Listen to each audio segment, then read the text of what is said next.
Thanks for staying with us. The life term given to Dr. Binayak Sen on charges of treason and sedition has evoked some strong response from across the nation. Here in the state, the staff and students of the Christian Medical College, Vellore, are out to conduct a signature campaign that will be forwarded to the Prime Minister, the President, the Home Minister and other authorities. They hope to raise funds to pay for Sen's legal support. Meanwhile, students too have pledged to conduct health camps for people in the Vellore district. This is because Dr. Binayak Sen is a pediatrician and they want people to be sensitized on this very issue. And Dr. Anand Zachariah, the Vice President at the CMC Vellore, spoke to us about his support group for Dr. Sen.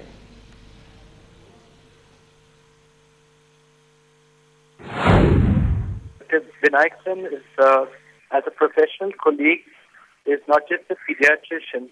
He is a public health practitioner in the most broad sense. He has worked to eradicate tuberculosis, set up primary health care, and goes beyond the realm of what normal physicians do, addressing the broader societal context of healthcare. And he is one of the unusual physicians who has worked in the field of human rights. And it is because of what he represents in the broader sense of the physician that we support him. On to some national news from Andhra Pradesh. It was mission accomplished after 36 hours of a hunger strike for the 11 Congress MPs from Telangana who had taken on their own government in the state. Ceding to the pressure, the government announced that all 1,600 cases against students who protest either for or against a new Telangana state have been dropped. Under considerable pressure, the government had dropped 700 cases but had expressed its reluctance to let those accused of arson and other serious charges off the hook. The debate over whether a new Telangana state should be created once again turned aggressive ahead of the Sri Krishna Committee's report on the matter that is expected before the end of the year. The committee was appointed by the centre to get the viewpoints of all stakeholders after a political debacle last December. Moving to news from Uttar Pradesh, Samajwadi Party chief Mulayam Singh's constituency of sci-fi may be missing the Bollywood stars in the absence of Amar Singh, but there's no dearth of entertainment with Ukrainian dancers stepping in. At the sci-fi festival last weekend, Mr. Singh, his family and supporters saw the foreign dancers perform, and accompanying them were some dancers from Mumbai as well, who now opponents allege came from the city's bars and pubs. Surely the opposition has been quick to criticize, hitting out, accusing the party chief for abandoning the socialist cause. Well, back to news from the state and in news from the districts. In Villupuram, a 20-year-old woman has been gang raped and murdered. The woman had an affair with a married man, and when the illicit affair came to light, two of his wife's family's members had raped her. The woman had then lodged a complaint of rape with the police in the district, and while investigations were on, she was tortured and murdered. Police have arrested 7 people, including the wife, in the case. Now, the dancing hero of Indian cinema, actor Prabhu Deva, and his wife have filed for a divorce, and this with mutual consent at the family court here in Chennai. This comes after several sessions of being summoned, notices and complaints by his wife Ramlat. She has been alleging that Prabhu was living with actress Nayanthara instead of with her and with her children, and that she was disturbed after he reported his intention to marry Nayanthara. Earlier, Prabhu shocked everyone by claiming that the marriage between him and Ramlat was not legal as it was not registered.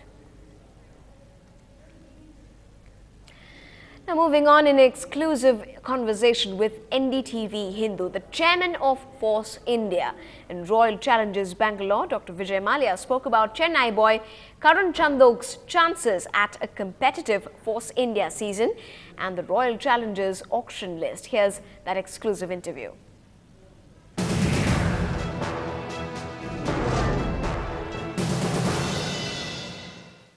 Just first I want to ask you regarding the Force India. According to you, how has been the 2010 season and what's your expectation in 2011 season? In 2010 we've scored points consistently. We wound up with 68 World Championship points, which is a lot. It was unfortunate we missed out 6th position in the World Constructors Championship by just 1 point. I wish we were able to hang on to 6th, but nevertheless, all the teams in front of us are previous world champions. So that's at least some achievement.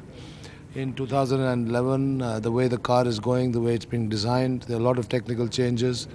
The kinetic energy recovery system, KERS, is being reintroduced. There's going to be a movable rear wing and a lot of changes, design changes, mandated by the FIA. I think we are coming along nicely. I was in England 2 weeks ago and I reviewed the status with the team in Silverstone. I think Force India will be competitive in 2011 and certainly I'm hoping for some podiums as well. It's being said that like Karun Chandok may get a chance to race for Force India. Any comment on that from your side? We will announce our drivers in the first week of January. So just talking about like IPL now, you are going to have 10 teams are going to participate. Any player that you might be targeting in the auction? Oh yeah, we have our list of targets. Of course we have to have. But let's see what happens in the auction and who bids for whom. After all, we all have a limited purse. So I intend to spend my money wisely. Just regarding retaining the players, you just have retained Virat Kohli. You didn't retain Anil Kumble or Jack Scalise, who have performed brilliantly in 2009 as well as 2010 season. Like just anything you want to say on that? Yeah, I can always buy them back in the auction. Are you like focusing basically on youngsters? Absolutely. So regarding that Royal Challengers Bangalore, basically now it's being handled by Siddharth. So like how do you see his management skill, because so many international players are there in team. So how is he handling? I think Siddhartha did a great job in 2010. After all, we were the semi-finalists. We actually came third in the IPL.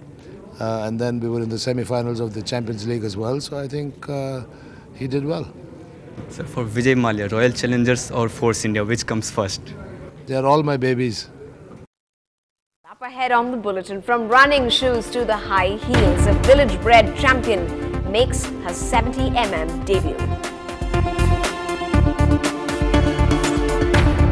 And it's time to spot the differences. Maddie gets waxed among gold and silver.